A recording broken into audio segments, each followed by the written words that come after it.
नया जो टॉपिक है उसका नाम है डीएनए रेप्लिकेशन। डीएनए हमको पता है कि जेनेटिक मटेरियल है, एक सेल से दो सेल बनती है जैसा आप माइटोसिस में देखें, और एक सेल से जो ये दो सेल बनती है उसी से जो एक छोटा सा जाइगट है जिसमें सिर्फ मेल और फीमेल गेमेट यूनाइट करके फ्यूजन और फर्टिलाइजेशन से एक जाइगट बनाए हैं, वो जाइगट एक फुल ऑर्गेनिज्म में इसीलिए कंप्लीट होता है क्योंकि उसमें मल्टीपल टाइम सेल डिवीजन होता है, माइटोसिस। और जितनी बार माइटोसिस होता है उसके एस फेज में, सिंथेटिक फेज में डीएनए का रेप्लिकेशन होता है। तो ये होता कैसे? तो जैसा कि उसके पहले आपको थोड़ा सा ये जानने की जरूरत है कि डीएनए के रेप्लिकेशन में जो इंपॉर्टेंट चीज है वो, इसीलिए डीएनए के स्ट्रक्चर में सबसे पहले आपको बताया गया था कि न्यूक्लियोटाइड का जो बेसिक स्ट्रक्चर है जिसमें उसकी नंबरिंग स्पेशली आपको जानना बहुत जरूरी है। तो इसकी नंबरिंग में क्या है, जैसे आप ये देख रहे हैं यहाँ पे एक वीडियो है जिसमें साफ साफ एक नाइट्रोजनस बेस है, एक शुगर है और एक फॉस्फेट ग्रुप है। और जब हम शुगर को, जो पेंटोज शुगर है, उसकी नंबरिंग करते हैं तो 1 2 3 4 और 5, फिफ्थ कार्बन से ये पेंटोज शुगर, ये डीऑक्सीराइबोज बनता है। इसमें थर्ड और फिफ्थ कार्बन बहुत इंपॉर्टेंट है क्योंकि ये फिफ्थ पे फॉस्फेट ग्रुप अटैच है। अब एक न्यूक्लियोटाइड दूसरे न्यूक्लियोटाइड से इसी फॉस्फेट ग्रुप के थ्रू ऐड होता है, इसलिए हम इसको शुगर फॉस्फेट बैकबोन कहते हैं। तो ये जो अटैच होता है एक तरफ 5 प्राइम कार्बन से अटैच होता है और दूसरे न्यूक्लियोटाइड से 3 प्राइम कार्बन से अटैच होता है। तो ये जो डायरेक्शन है ये बहुत इंपॉर्टेंट है। नए न्यूक्लियोटाइड हमेशा 3 प्राइम एंड की तरफ जोड़े जाएंगे और 5 प्राइम एंड की तरफ बढ़ेंगे। This directionality of the DNA strand is very much important, and for this the DNA strand it is written that the polarity is in 5 prime 3 prime and in the other strand it is 3 prime 5 prime। ये क्यों important है? ये सिर्फ DNA polymerase एक enzyme है जो DNA का synthesis करता है। ये एंजाइम बहुत ही एफिशिएंट एंजाइम है और इसी की एफिशिएंसी के चलते इसके कुछ एब्सोल्यूट रिक्वायरमेंट, वो एब्सोल्यूट रिक्वायरमेंट क्या है? वो एब्सोल्यूट रिक्वायरमेंट ये है कि it can add nucleotide, new nucleotide only to 3 prime end. ये जो 3 प्राइम एंड है इसी एंड में ये नए न्यूक्लियोटाइड जोड़ सकता है। तो ये डायरेक्शनलिटी इसलिए बहुत इंपॉर्टेंट है और ये हमेशा आपको बताया जाता है। न्यूक्लियोटाइड का जहां भी बेसिक स्ट्रक्चर बताया जाता है तो उसमें ये जरूर बताया जाता है कि ये जो फॉस्फेट ग्रुप है, ये जो अटैच होता है वो दोनों से अलग अलग अटैच होता है। अब आइए, अब आप देखिए ये फॉस्फेट ग्रुप है, ये जो अलग अलग अटैच हो रहा है। डीएनए का जो रेप्लिकेशन है वो जनरली कुछ लोगों ने बताया कि 3 तरह से हो सकता है, या तो डिस्पर्सिव हो, या कंजर्वेटिव हो, या सेमी कंजर्वेटिव। पर पहला वाला जो दोनों है वो एक्सेप्ट नहीं किया गया। ना तो ये एक्सेप्ट हुआ कि डीएनए का रेप्लिकेशन डिस्पर्सिव है, ना तो ये एक्सेप्ट हुआ कि डीएनए का रेप्लिकेशन कंजर्वेटिव। सिर्फ मेसेल्सन एंड स्टाल ने एक एक्सपेरिमेंट किया और जिससे ये प्रूफ हुआ कि डीएनए का जो रेप्लिकेशन है वो सेमी कंजर्वेटिव है। तो तीनों में अंतर क्या है? डिसरप्टिव रेप्लिकेशन हम किसको बोलेंगे? जब जैसे ये डीएनए के जो दो डबल हेलिकल स्ट्रक्चर हैं ये डिसरप्ट होके, डिसइंटीग्रेट होके टूट जाए और प्रत्येक एक ब्लू स्ट्रैंड के साथ एक रेड वाला नया स्ट्रैंड सिंथेसाइज हो और ये रेगुलर हो, ऐसा ना हो कि दोनों स्ट्रैंड में अलग अलग हो। एक स्ट्रैंड में माने इंटरस्पर्स्ड रीजन हो न्यू स्ट्रैंड ऑफ डीएनए के और उसके साथ पुराना स्ट्रैंड ऑफ डीएनए। यहाँ पे देखिए पुराना ब्लू से दिखाया है और नया रेड से दिखाया है। तो इसको कहा जाता है डिसरप्टिव रेप्लिकेशन। दूसरी तरह का रेप्लिकेशन कौन सा है? Conservative replication. कंजर्वेटिव रेप्लिकेशन हम किसको कहेंगे? इसको हिंदी में कहते हैं संरक्षित। जबकि पुराना का पुराना स्ट्रैंड ये देखिए बिल्कुल कंजर्व हो गया और नया एक दो पेरेंटल स्ट्रैंड वाला डीएनए बन गया, तब हम उसे कहेंगे कंजर्वेटिव मोड ऑफ रेप्लिकेशन। तीसरी तरह का जो रेप्लिकेशन है वो क्या है? Semi conservative replication. Semi conservative replication में क्या होगा? जो ओरिजिनल डीएनए होगा वो अनवाइंड हो जाएगा। एक स्ट्रैंड देखिए ब्लू इधर गया, ये लेजर पॉइंटर को देखिए, और एक स्ट्रैंड जो है ब्लू इधर गया और उसमें उसको पढ़ के जो पुराना स्ट्रैंड है it acts as template. Template मतलब जिस पर सब कुछ डीएनए के बेसिस लिखे हुए हैं। कौन से बेसिस? Nitrogenous bases. क्या लिखा है? ATGC लिखा हुआ है। इस ATGC को पढ़ के नया स्ट्रैंड सिंथेसिस करता है। तो ये सेमी कंजर्वेटिव और कंजर्वेटिव और डिस्पर्सिव का डिफरेंस है। अगर आपको ये देखना है कि semi conservative model of replication का क्या प्रूफ है, तो वो मेरे दूसरे यूट्यूब वीडियो में इसका लिंक इस स्लाइड में दिया हुआ है, उसमें आप देख सकते हैं कि who proved that DNA replication is semi conservative. उसके लिए क्या एक्सपेरिमेंट हुआ? एक ई कोलाई पे बड़ा फेमस एक्सपेरिमेंट हुआ था, जिससे ये प्रूफ हुआ था, जिसमें रेडियो एक्टिव नाइट्रोजन को यूज किया गया था। और रेडियो एक्टिव किसी भी एलिमेंट के रेडियो एक्टिव आइसोटोप्स को हम इसलिए यूज करते हैं क्योंकि हम जब सेंट्रीफ्यूज मशीन में कभी भी टेस्ट ट्यूब में हम सेंट्रीफ्यूज करते हैं तो जो हैवियर एलिमेंट्स हैं वो हमेशा नीचे की तरफ सेटल होते हैं और वो जो लाइटर हैं वो ऊपर की तरफ सेटल होते हैं, तो जिसकी वजह से पीछे एक्सरे से हम फोटोग्राफ लेके उसका हैवीनेस और लाइटनेस फोटोग्राफ के बैंडिंग पैटर्न में आ जाता है। अगर उसके डिटेल में आपको जाना है तो आप उस मेरे YouTube के लेक्चर को दे सकते हैं। यहाँ पे हमको ये देखना है कि what are the important points of semi conservative model of replication. पहला पॉइंट तो यह है कि पहले दोनों स्ट्रैंड एक दूसरे से सेपरेट होंगे। दूसरा पॉइंट यह है कि इसमें कॉम्प्लीमेंट्री बेस पेयरिंग स्टार्ट होगी। कॉम्प्लीमेंट्री बेस पेयरिंग का क्या मतलब हुआ कि उसका सीधा सीधा मतलब है कि अगर एक स्ट्रैंड ये आपका देखिए ऐसे बन रहा है और अगर एक स्ट्रैंड में यहां लिखा है A, तो इसका मतलब इस A को पढ़ के जो दूसरा स्ट्रैंड सिंथेसाइज होगा उसमें अपने आप T लिखा जाएगा और डबल बॉन्ड से जुड़ जाएगा। ये मतलब होता है कॉम्प्लीमेंट्री बेस पेयरिंग का। अब चलिए आगे बढ़ते हैं। यहां पे मान लीजिए लिखा हुआ है C, तो इस C को पढ़ के इस स्ट्रैंड में अपने आप G आ जाएगा, डीएनए पॉलीमरेज डाल देगा और ट्रिपल बॉन्ड से ये जुड़ जाएगा। तो ये डीएनए का रेप्लिकेशन का कंसेप्ट है और कॉम्प्लीमेंट्री बेस पेयरिंग का। और जब ये जुड़ने लगता है तो फॉस्फोडाइस्टर बॉन्ड्स बन जाते हैं सिंगल स्ट्रैंड्स जो नेबरिंग होते हैं उसमें। तो अब जो नया डॉटर स्ट्रैंड बनेगा वो हाफ पुराना होगा, हाफ नया होगा। नए बेस के सिंथेसाइज होने का डिक्टेशन कौन देगा? नए बेस के सिंथेसाइज होने का डिक्टेशन देने वाला जो स्ट्रैंड है वो टेम्पलेट स्ट्रैंड कहलाता है। पर यहां पर यह ध्यान रखना है कि डीएनए का जब भी आप स्ट्रक्चर देखेंगे तो आपको इस तरह से एक डबल हेलिकल स्ट्रक्चर दिखेगा। हमेशा जब भी किसी किताब में देखेंगे तो एक द्विकुंडली संरचना इसको बोलते हैं, वो दिखेगी, जिसमें यहाँ पे बेसिस जो है वो हाइड्रोजन बॉन्ड से जुड़े हुए हैं। पर डीएनए जब भी रेप्लिकेट करेगा पहले चीज क्या होगी कि बीच का जो ये हाइड्रोजन बॉन्ड है वो टूट जाएगा। ये टूटे बिना डीएनए कभी रेप्लिकेट नहीं करेगा। ये हमेशा याद रखिए कि डीएनए का रेप्लिकेशन हमेशा सिंगल स्ट्रैंड डीएनए में होता है। ये वो एक्सपेरिमेंट है जो मैंने ई कोलाई का आपको बताया था। ये आप उसका, चूंकि इसको बीच में अगर पढ़ाएंगे तो कंटिन्यूटी इस रेप्लिकेशन की ब्रेक होगी, तो आप बाद में उसको देख सकते हैं। पर जो प्रेडिक्शन था मेसेल्सन एंड स्टॉल का, उसकी समरी ये लिखी हुई है कि अगर आप डीएनए को किसी हैवी नाइट्रोजन में, माने ई कोलाई सेल जो कि रेप्लिकेट कर रहा है जिसका डीएनए, उसको हम हैवी नाइट्रोजन में अगर ग्रो करते हैं तो पहले उसके दोनों स्ट्रैंड जो है वो हैवी हो जाएंगे और वन साइकिल ऑफ रेप्लिकेशन के बाद ये काला वाला स्ट्रैंड देखिए यहाँ आया और फिर ये काला वाला स्ट्रैंड ये यहाँ आया और ये जो लाल वाला है वो नया, अब हमने नाइट्रोजन बदल दिया है, अब हम नॉर्मल नाइट्रोजन में ई कोलाई को ग्रो कर रहे हैं। तो अब जो नया नाइट्रोजनस बेस इनकॉर्पोरेट होगा डीएनए की न्यूक्लियोटाइड में वो 14N होगा। ये उसकी समरी है।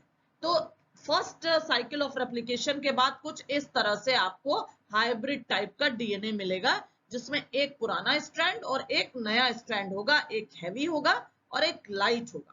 इस एक्सपेरिमेंट को अगर आपको पढ़ना है तो आप डिटेल में यूट्यूब लेक्चर में हमारे जाके देख सकते हैं। अब आता है डीएनए के रेप्लिकेशन का की पॉइंट्स क्या है।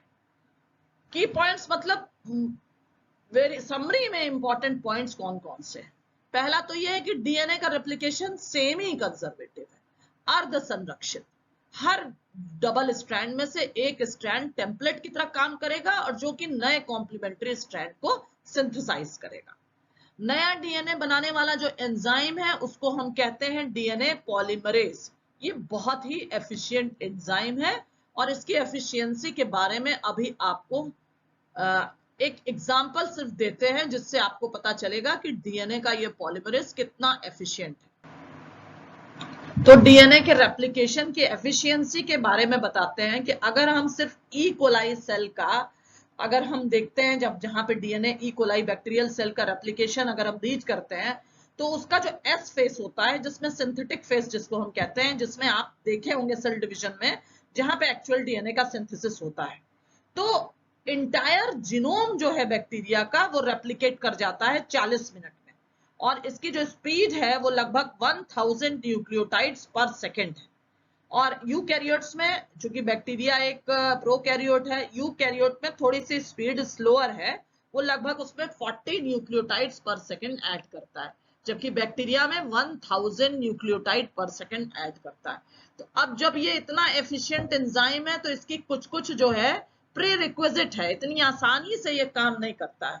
पहला प्री रिक्विजिट तो जो हमने डायरेक्शनलिटी के बारे में आपको बताया है बार बार कि ये जो डीएनए का जो सिंथेसिस करता है वो हमेशा 5 प्राइम 3 प्राइम डायरेक्शन में करता है, यानी वो जो फ्रेश न्यूक्लियोटाइड ऐड करेगा वो 3 प्राइम एंड के पास ऐड करेगा। तो इस वजह से जो डीएनए का रेप्लिकेशन स्टार्ट होता है वो पहले कौन से स्ट्रैंड में स्टार्ट होता है, जिस स्ट्रैंड की पोलैरिटी 3 प्राइम से 5 प्राइम रन कर रही है उसी में डीएनए का रेप्लिकेशन सबसे पहले स्टार्ट होता है।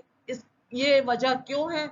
इसकी वजह यही है क्योंकि डीएनए पॉलीमरेज जो एंजाइम है इसकी एब्सोल्यूट रिक्वायरमेंट ये है कि it can initiate synthesis only in the direction of 5 prime 3 prime. तो चूंकि दोनों स्ट्रैंड को एंटी पैरेलल होना जरूरी है इसलिए ये जो है सिंथेसिस पहले इसमें स्टार्ट होगा और ये स्टार्ट ऐड करना शुरू करता है 3 प्राइम हाइड्रोक्सिल एंड की तरफ नए न्यूक्लियोटाइड ऐड करना शुरू करता है।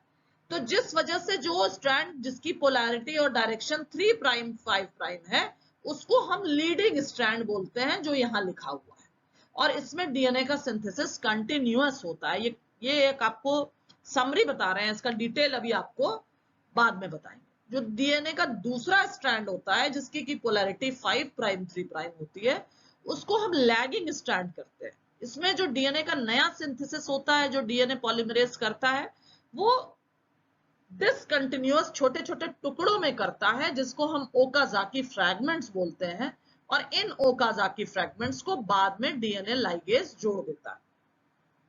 अब इस डीएनए रेप्लिकेशन का एक एंजाइम तो आप जान गए, डीएनए पॉलीमरेज। डीएनए पॉलीमरेज का नाम इसलिए दिया गया बिकॉज इट पॉलीमराइजेस द डीएनए। ये चूंकि डीएनए को पॉलीमराइज करता है इसलिए इसका नाम डीएनए पॉलीमरेज है। इसके अलावा इसमें डीएनए प्राइमेज है, डीएनए हेलिकेज है और डीएनए लाइगेज है और टोपोआइसोमरेज है। सबका अलग अलग फंक्शन है।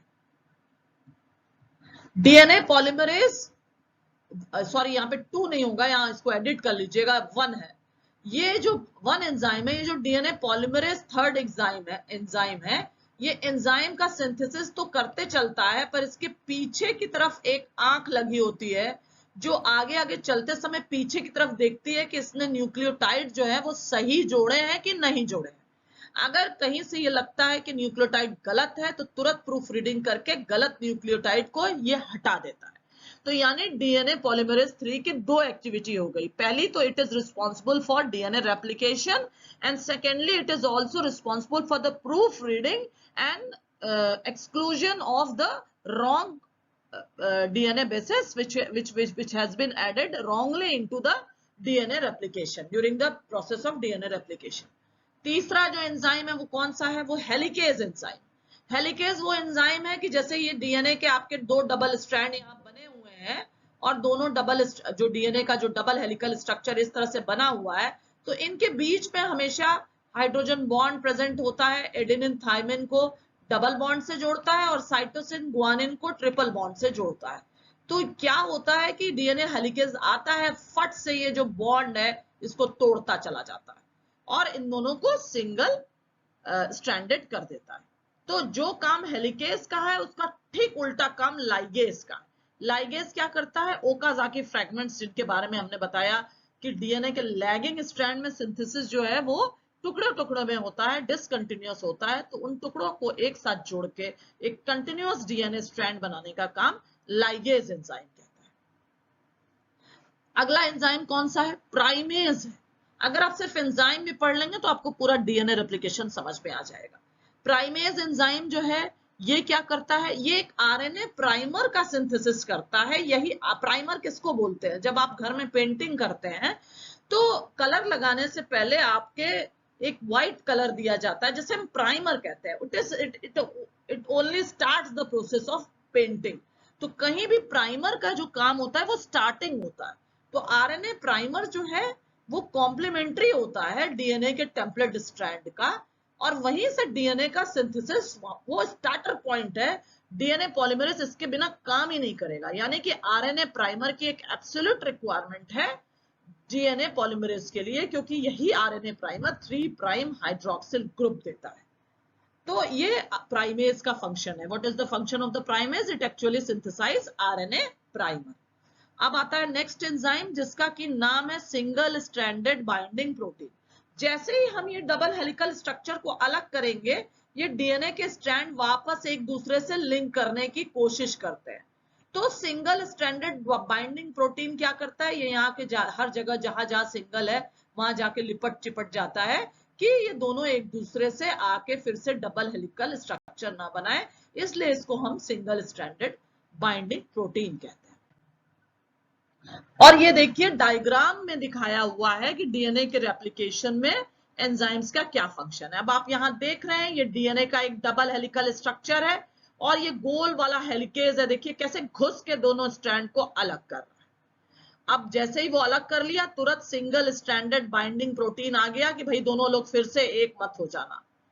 प्राइमेज जो है वो छोटे छोटे प्राइमर्स को सप्लाई करता है, आरएनए प्राइमर्स को, जो कि टेम्पलेट स्ट्रैंड में लगे होते हैं, और वहीं से डीएनए पॉलीमरेज जो है सिंथेसिस स्टार्ट करता है। डीएनए पॉलीमरेज 1 एक्सोन्यूक्लियस एक्टिविटी है डीएनए पॉलीमरेज 3 की। जैसे मैंने कहा कि DNA polymerase 5 prime 3 prime direction में आगे आगे चलते हुए सिंथेसिस करता है और पीछे की आंख से देखता रहता है कि कोई गलत बेस तो आके नहीं जुड़ गया है, और जैसे ही कोई गलत बेस उसको देखता है, एज ए एक्सोन्यूक्लियस ये काम करता है और तुरंत वहां से गलत न्यूक्लियोटाइड को हटा देता है। जैसे मान लीजिए वो डीएनए पॉलीमरेज 3 आगे बढ़ा, अभी आपको और दिखाएंगे उससे और आपका कंसेप्ट क्लियर होगा। अगर आगे बढ़ा और उसने देखा कि अरे पीछे तो साइटोसिन के सामने गुआनिन आना चाहिए था, ये मैंने क्या किया, ये तो मैंने साइटोसिन के सामने एडेनिन ला दिया, तो तुरंत ये क्या करेगा, एडेनिन को निकाल के फेंक देगा। उसके बाद लाइगेज जो है वो ग्लू की तरह काम करता है, ये डीएनए का ग्लू है और ओकाजाकी फ्रैगमेंट्स को सील करता है। डीएनए पॉलीमरेज चूंकि इतना एफिशिएंट एंजाइम है कि 1000 न्यूक्लियोटाइड पर सेकेंड ऐड करता है और जस्ट 40 मिनट में पूरे के पूरे ई कोलाई जीनोम को रेप्लिकेट कर देता है। तो जो इतना एफिशिएंट आदमी होता है उसकी कुछ बेसिक रिक्वायरमेंट होती है। जैसे आज की डेट में अगर आपको कोई एफिशिएंट टीचर चाहिए तो वो कहेगा मुझे लैपटॉप चाहिए, मुझे पेन ड्राइव चाहिए, मुझे माइक चाहिए, मुझे एक रिकॉर्डर चाहिए। तो एब्सोल्यूट रिक्वायरमेंट्स जो है डीएनए पॉलीमरेज चूंकि एक बहुत एफिशिएंट एंजाइम है तो इसकी भी कुछ एब्सोल्यूट रिक्वायरमेंट है। पहली क्या है, इसको टेम्पलेट चाहिए। ये बार बार टेम्पलेट हम किसको कह रहे हैं, जब डीएनए का स्ट्रैंड अनवाइंड हो गया तो जो ये एक्सपोज्ड स्ट्रैंड में इस तरह से न्यूक्लियोटाइड एक्सपोज्ड है, ये देखिए ये न्यूक्लियोटाइड एक्सपोज्ड हम बना रहे हैं, इन्हीं को हम टेम्पलेट कहते हैं। अब ये न्यूक्लियोटाइड है तो कुछ तो लिखा ही होगा, ए, ये देखिए हमने ए लिख दिया, जी ये हमने जी लिख दिया, सी, इसी को हम टेम्पलेट स्ट्रैंड कहते हैं। ये वो रीडिंग बुक है जिसको पढ़ पढ़ के डीएनए पॉलीमरेज काम करेगा। दूसरा इसका क्या फीचर है, it can add only nucleotides to the 3 prime end of the DNA strand. ये सिंथेसिस कहां से शुरू करेगा, हमेशा 3 प्राइम एंड से शुरू करेगा, और 3 प्राइम एंड से शुरू करेगा इसलिए जो है इसका डायरेक्शन जो है डायरेक्शनल, उसके कॉम्प्लीमेंट्री स्ट्रैंड जो होगा उसका डायरेक्शन का उल्टा होगा, क्योंकि ये 5 प्राइम 3 प्राइम डायरेक्शन की तरफ प्रोसीड करेगा। तीसरा क्या रिक्वायरमेंट है, ये स्क्रैच से नहीं बना लेगा, कहीं से भी डीएनए चेन नहीं बना लेगा, इसको एक प्री एग्जिस्टिंग चेन चाहिए। एक्चुअली ये प्री एग्जिस्टिंग चेन जो है यही शॉर्ट स्ट्रेच न्यूक्लियोटाइड का है जिसको हम प्राइमर कहते हैं। आरएनए प्राइमर कहते हैं। इसमें 3 प्राइम हाइड्रोक्सिल ग्रुप खुला होता है, उसी को खा खा के डीएनए पॉलीमरेज आगे बढ़ता है।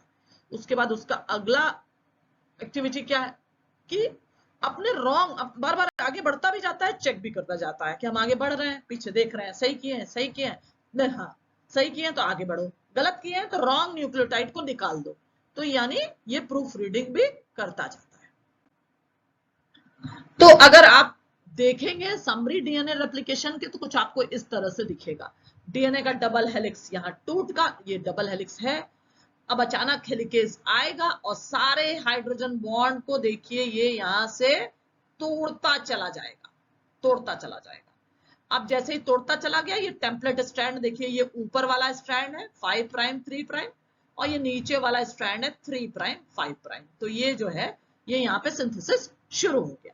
अब देख रहे हैं आप, सबसे पहले सिंथेसिस किस स्ट्रैंड में शुरू हुआ? 5 प्राइम 3 प्राइम स्ट्रैंड में शुरू हुआ। 3 प्राइम एंड से डीएनए रेप्लिकेशन जो है वो शुरू हुआ और न्यूक्लियोटाइड हमेशा 3 प्राइम एंड से डालना शुरू किया। दूसरे स्ट्रैंड में सिंथेसिस कहां से शुरू होगा? दूसरा स्ट्रैंड में अब डीएनए के स्ट्रैंड की एब्सोल्यूट रिक्वायरमेंट है कि it can add only nucleotide to the 3 prime end proceed in the direction always in the direction of 5 prime 3 prime. तब यहीं पे रेप्लिकेशन जो है वो 2 भाग में बढ़ जाता है। कंटिन्यूअस रेप्लिकेशन जो कि लीडिंग स्ट्रैंड में हो रहा है और डिसकंटिन्यूअस रेप्लिकेशन जो कि लैगिंग स्ट्रैंड में हो रहा है, जो कि अभी आपको अगले स्लाइड में दिखाएंगे। अब जब रेप्लिकेशन कंप्लीट हो जाएगा, चाहे लीडिंग हो, चाहे लैगिंग में हो, चाहे कंटिन्यूअस हो, चाहे डिसकंटिन्यूअस हो, जब पूरा कंप्लीट हो जाएगा तो आपको ऐसे 2 नए स्ट्रैंड मिल जाएंगे। तो यहाँ आप एक चीज ध्यान दे रहे होंगे कि ये डीएनए का पुराना स्ट्रैंड था, फर्स्ट वाला जिसको मैं टिक कर रही हूँ, ये फर्स्ट वाला स्ट्रैंड था, डीएनए का पुराना स्ट्रैंड था। ये देखिए फर्स्ट स्ट्रैंड था। इसका कॉम्प्लीमेंट्री जो है ये नीचे वाला स्ट्रैंड है, फोर्थ वाला। पर आप देख रहे होंगे कि जो डीएनए का डिनोवो यानी न्यूली सिंथेसाइज्ड डीएनए बना है वो बिल्कुल एग्जैक्टली इसके समान है।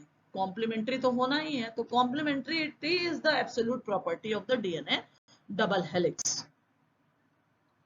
तो डीएनए का यहाँ पे देखिए कंटिन्यूअस और डिसकंटिन्यूअस रेप्लिकेशन को बताया गया है। अब देखिए ऊपर वाला जो स्ट्रैंड है उसकी पोलैरिटी 5 प्राइम से, देखिए यहां से लेजर पॉइंटर से देखिए तो 5 प्राइम से शुरू हुई है और ये देखिए 3 प्राइम में गई है और 3 प्राइम एंड से ये डीएनए पॉलीमरेज आया और नया न्यूक्लियोटाइड ऐसे ऐसे ऐसे करके जोड़ने लगा। तो ये कंटिन्यूअस सिंथेसिस हो गया। ये डीएनए अनजिप क्यों कर रहा है? ये यहीं पे हेलिकेज इसको खोलता जा रहा है। तो बहुत से लोग ये क्वेश्चन पूछते हैं कि ये रेप्लिकेशन फोर्क कैसे बन जाता है। तो रेप्लिकेशन फोर्क कुछ ऐसा नहीं है कि कोई एक ऐसी नई चीज है। ये देखिए आप ऐसे ये बनाते हैं डीएनए का स्ट्रैंड और यहाँ पे हमने हेलिकेज अपना काम कर गया है, दोनों को अलग अलग कर गया है। तो जहां पे हेलिकेज अपना काम कर जाता है वहां पे एक बबल टाइप का बन जाता है। यहाँ पे डीएनए डबल स्ट्रैंडेड है, ये देखिए डबल स्ट्रैंडेड है, यहाँ डबल स्ट्रैंडेड है, यहाँ डबल स्ट्रैंडेड है, फिर यहाँ पे डबल स्ट्रैंडेड है, फिर यहाँ डबल स्ट्रैंडेड है और यहाँ पे हेलिकेज अपना काम कर गया है, दोनों को अलग अलग कर दिया है। इसी रेप्लिकेशन फोर्क को जब हम इस तरह से बांट देते हैं, मतलब बीच में से काट देंगे इस रेप्लिकेशन बबल को, सॉरी रेप्लिकेशन फोर्क नहीं, रेप्लिकेशन बबल को, तो वो रेप्लिकेशन फोर्क टाइप का इस तरह का स्ट्रक्चर बना लेता है। अब यहाँ पे डीएनए जो है देखिए डबल स्ट्रैंडेड है, यहाँ पे डीएनए डबल स्ट्रैंडेड है और ये जो जगह है ये एक्सपोज्ड है बेस पेयर, जो मतलब जिसको हम न्यूक्लियोटाइड कहते हैं, एडेनिन, ग्वानिन, साइटोसिन, थायमिन, ये सब यहीं पे लगा हुआ है। ये जो जगह है इसको फिर से हम आपको बना के दिखाते हैं। ये फोर्क वाला स्ट्रक्चर आपको फिर से बना के दिखाते हैं। पहले तो ये समझ में आपको आ गया कि ये रेप्लिकेशन बबल है, इसको हमने बीच से काट दिया है, बीच से काट दिया तो रेप्लिकेशन फोर्क का स्ट्रक्चर बन जाएगा। रेप्लिकेशन फोर्क का स्ट्रक्चर कैसे बनेगा? देखिए ये इधर से ऐसे आया और इधर से ये ऐसे आ गया। यहाँ पे जो डीएनए है ये डबल स्ट्रैंडेड है, यहाँ पे अभी हेलिकेज अपना काम नहीं किया है और यहाँ पे हेलिकेज अपना काम कर दिया गया है। तो ये सारे न्यूक्लियोटाइड देखिए यहाँ एक्सपोज हो गए, ये एक्सपोज हो गए और डीएनए हेलिकेज का जो मूव करने का जो डायरेक्शन है वो किधर है ये भी अभी आपको बता देते हैं। जो डीएनए हेलिकेज मूव कर रहा है उसका डायरेक्शन भी आपको दिखा देते हैं। ये देखिए मान लीजिए ये हेलिकेज ट्रायंगुलर से हम हेलिकेज एंजाइम को दिखा रहे हैं, तो ये ऐसे इधर से मूव करके ये खोलता चला जाएगा, ये मेरे एरो की डायरेक्शन में डीएनए के डबल स्ट्रैंड को खोलेगा, जो मैंने एरो बनाया है उस स्ट्रैंड में ये खोलता चला जाएगा।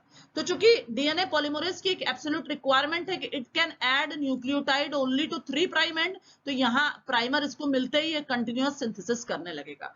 अब बहुत लोगों को ये क्लियर नहीं होता है कि डीएनए का स्ट्रैंड जो है डिसकंटिन्यूअस सिंथेसिस क्यों करता है ये डीएनए पॉलीमरेज। तो सीधी सी बात है कि अब आप दूसरे वाले स्ट्रैंड को देखोगे भाई, तो दूसरे वाले स्ट्रैंड की पोलैरिटी ये आपको दिख रही है, ये 5 प्राइम जो है ये यहां से 3 प्राइम हो गया, तो 5 प्राइम 3 प्राइम डायरेक्शन में। अब इसको सिंथेसिस स्टार्ट करना है, तो सिंथेसिस स्टार्ट करने के लिए इसकी जो रिक्वायरमेंट है वो क्या है कि इसको 3 प्राइम एंड से ही स्टार्ट करना है, तो इसलिए ये 3 प्राइम एंड से स्टार्ट करेगा, पर इसकी मजबूरी है कि 5 प्राइम 3 प्राइम एंड की तरफ बढ़ेगा।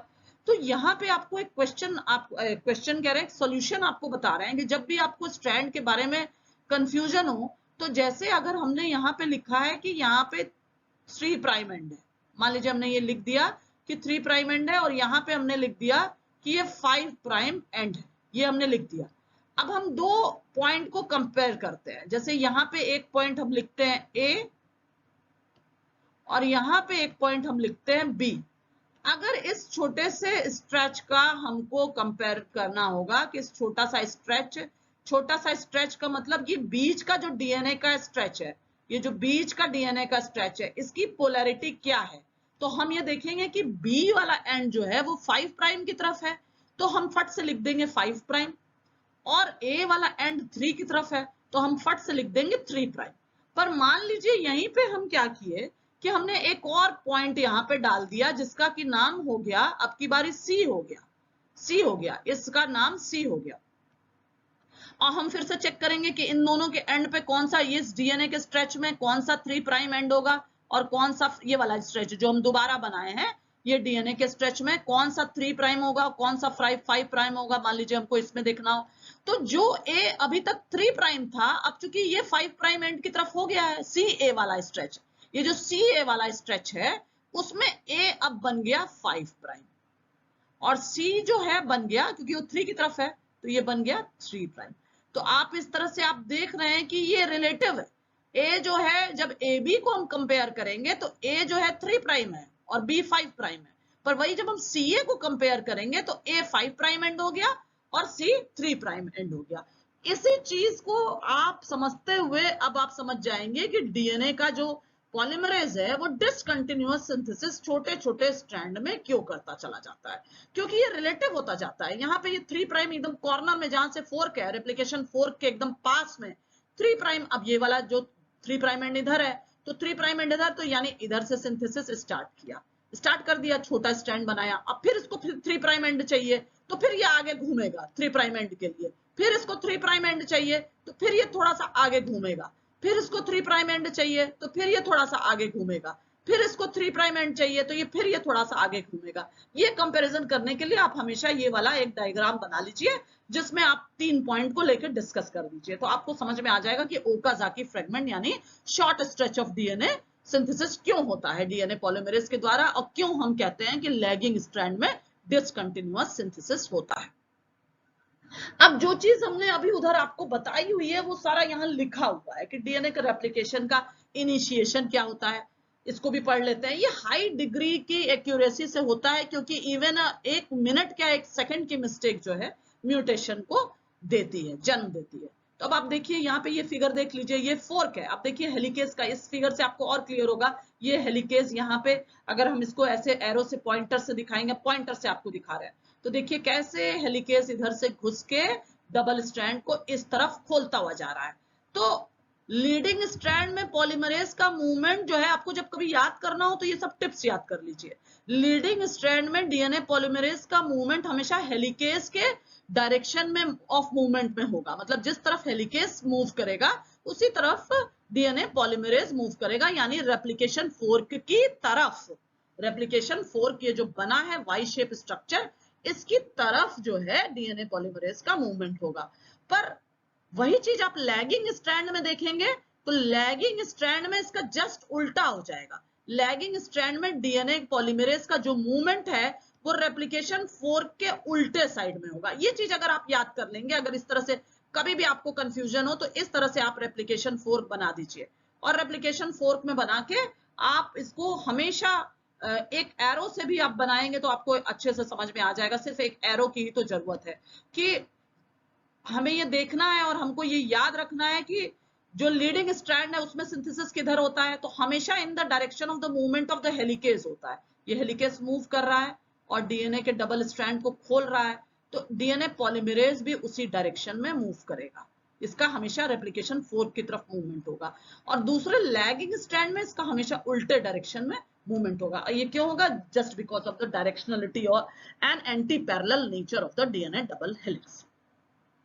तो अब ये रेप्लिकेशन के ओरिजिन के बारे में लिखा है। Certain points are known as origin of replication. इसको ओरी से डिनोट किया जाता है। ओरी कुछ नहीं है, ऐसा नहीं है कि ओरी कोई एक बहुत नई टर्म हम आपको बता दे रहे हैं। ओरी कुछ नहीं है। अब डीएनए रेप्लिकेशन अगर ऐसे आप देखिए तो इस तरह से रेप्लिकेशन बबल बनता है, सॉरी रेप्लिकेशन इस